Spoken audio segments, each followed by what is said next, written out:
Sometimes you can find inspiration in the strangest places, and in today's case, it comes from time itself. Kind of.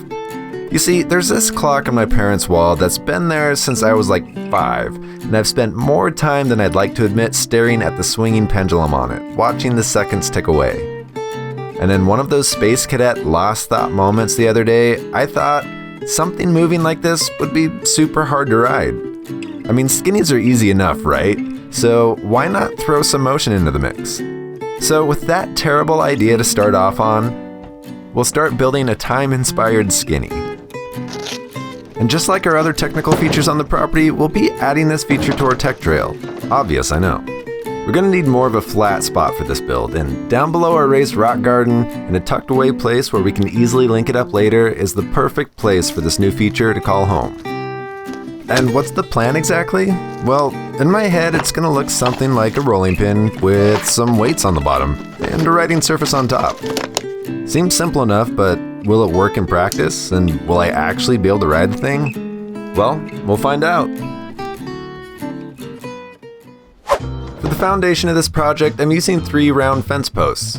I chose these because they're pretty much uniform, outdoor treated, and pretty dang light. The only problem is they only come in 7-foot lengths, so we're gonna have to splice them together somehow. These 3/4 inch bolts are gonna serve 2 purposes. 1 is to hold our skinny together, and 2, used with these ball bearings, will be the mounting point of our rolling pin. The only thing is we actually just want these as large pins, so using a reciprocating saw will buzz the heads off, and using an angle grinder will clean up and taper the edges to aid in making a snug fit inside of our posts. Seeing they're used for fencing, 2 of them have a nasty edge which would normally go into the ground. We want our post ends to fit snug, so using some masking tape, I marked the straightest cut line I can with pretty good success. They're not perfect, but it'll get the job done. Next, we need to insert our pins, and to do that, we'll be using some more semi-precision measuring to find out our center points. And using this cheapo handheld drill press, we can bore some straight holes for our pins to go in. I bought a drill bit just slightly smaller than our bolts to ensure a tight press fit. The tight fit was necessary, and driving the first bolt in was easy enough, but when I went to fit the 2 beams together, it turned out to be a much more difficult endeavor than I initially thought.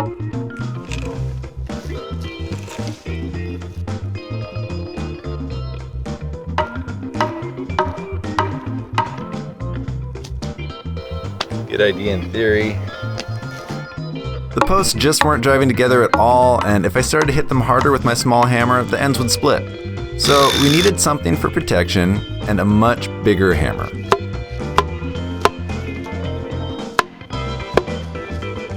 After aggressively pounding for 20 minutes or better, our posts finally fit snug. But we're not using these pins alone. To help keep flexing down, we'll fasten the joints together with metal straps. At this point, it's obvious that it would have been easier to get one big pull, but tracking down a 16-foot post is a little hard to come by and to move, so we're making do. With the rest of our straps installed and our end pins in place, it's time to try and suspend this rolling pin off the ground. And this is honestly going to be the easiest part of the build.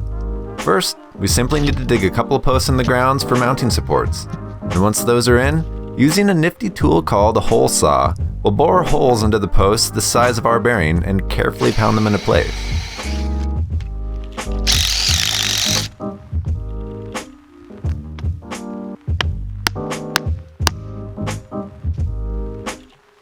I haven't set the posts all the way in the ground just yet. That way, we'll have some wiggle room to jostle the beam into its final spot, which essentially, it's just sandwiched between the 2 support posts.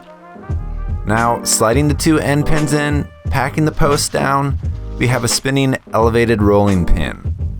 And it's at this point that it really starts to set in, how the hell am I going to be able to ride across this thing on a bike? Hi, hello, hi, hello. With the foundation done, it's time to start making this rolling pin act more like a pendulum. Now, I've been holding onto these things for a rainy day. This is a giant Jenga-style block set from Sarah and I's wedding. I saved it thinking it would be nice for family gatherings, but the only gathering that it's seen is dusk. So we'll use this for our decking. I figured that it'd be best to shore up the entrance to the skinny first to better spot the run-up. We'll push a little bit of dirt around later to finish this, but for now, it's on to our major last piece of the puzzle that we need, which is the driving force behind our pendulum, the weights, which are just garden bricks. These are going to be the pulling force on one side of the beam to keep our riding surface pointed towards the sky, as our rider above tries not to plummet to the ground. The best way I could think of to fasten these in place is with some metal strapping. This stuff has always kind of sketched me out because it gives off a half knife, half cheese grater vibe.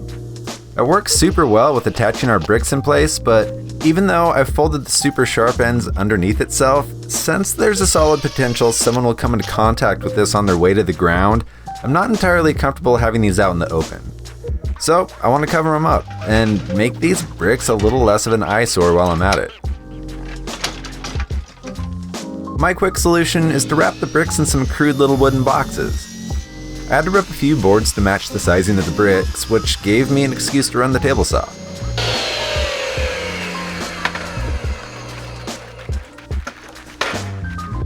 These boxes will hide the off-theme straps and bricks while safely covering anything that might want to fillet some flesh. If you haven't gathered, I'm trying to make falling on this thing as safe as it can be because I'm expecting that to happen a lot. But I will say, this thing is starting to look very pendulum-y. Now for the most tedious part, installing our deck. This is usually a quick brainless job, slap a plank and screw it on, but we're putting it on a round beam, so it's going to take a little more effort to get an even riding surface.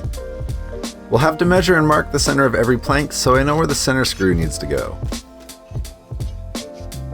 And then after everything's marked, lining up the centers with our snapped line, we can rough install the planks.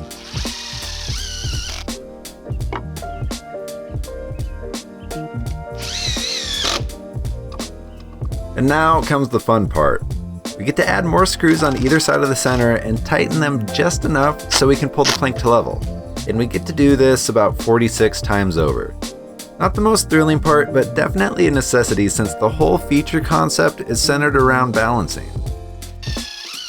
And similar to the entrance, we'll add a rider's exit at the end. A nice simple one for a challenging feature. And I think it's safe to say this project requires some major fall zone cleanup. And I'm really glad that I took the time to do this part, as there were piles of sharp sticks and foot-sized ankle rolling holes all underneath this ground cover.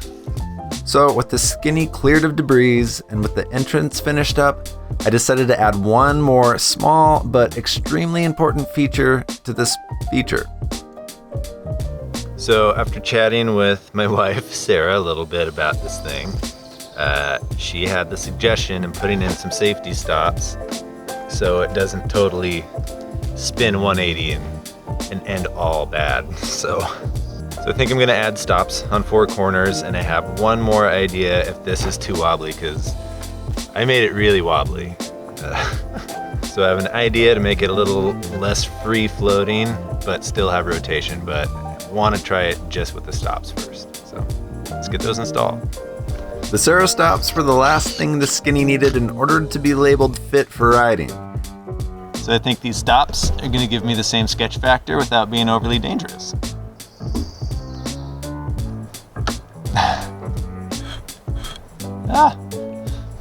So now I guess it's time to hop on the bike and see just how bad of an idea this thing really is. I'd be lying if I said I wasn't hesitant about riding this, because even for me, it seems sketchy. But I have to finish what I started and give this pendulum a proper testing. All right, I'm gonna give it a try.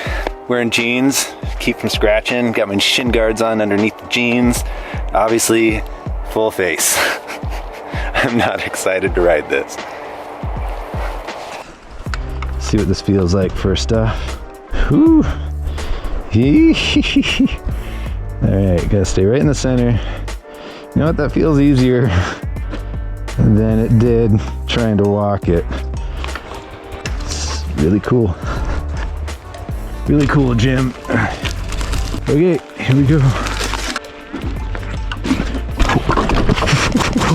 Oh my God. This is not gonna be kind to my bike.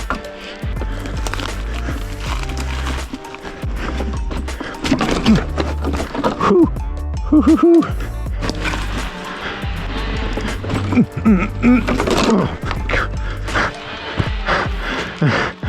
my god. Oh, this is stupid. Holy crap. So I think it's safe to say that this took a lot of attempts. Crash after crash after crash. It just wasn't working. So after one especially good get off, oh no, I broke it. I decided to move the safety stoppers just a smidge to limit the sideways movement so I could hopefully dismount this thing a little cleaner. And it definitely helped. Alright, just gotta make it once.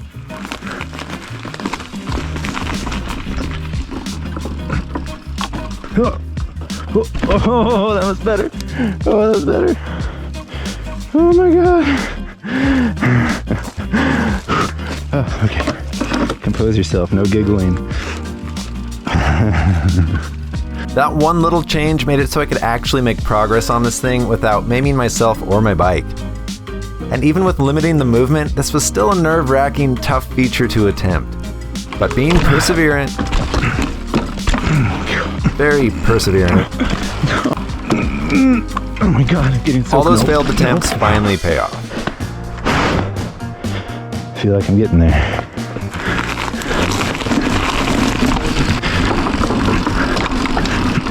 Yes! Oh, yes!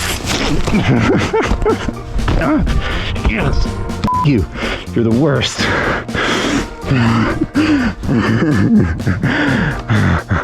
I tried so many times to ride this thing that when I finally did it, I felt like I just jumped a bus or something crazy. It was a huge sense of relief to have done it, and I'll remember it as one of the most challenging things I've done on a bike. And speaking of my bike, it's totally fine. No damage to the stanchions or anything, just a few scrapes on the frame protection. So what did you guys think of the Pendulum? Would you try it out or stick to more sure-footed obstacles? Let me know in the comments. I definitely need to thank Sarah for the suggestion of the addition of the stops. I don't think I would have cleared it without them, at least not with a ton of practice and ibuprofen. Thanks everyone for watching me try and win a Darwin Award today, and until next time, keep that rubber side down.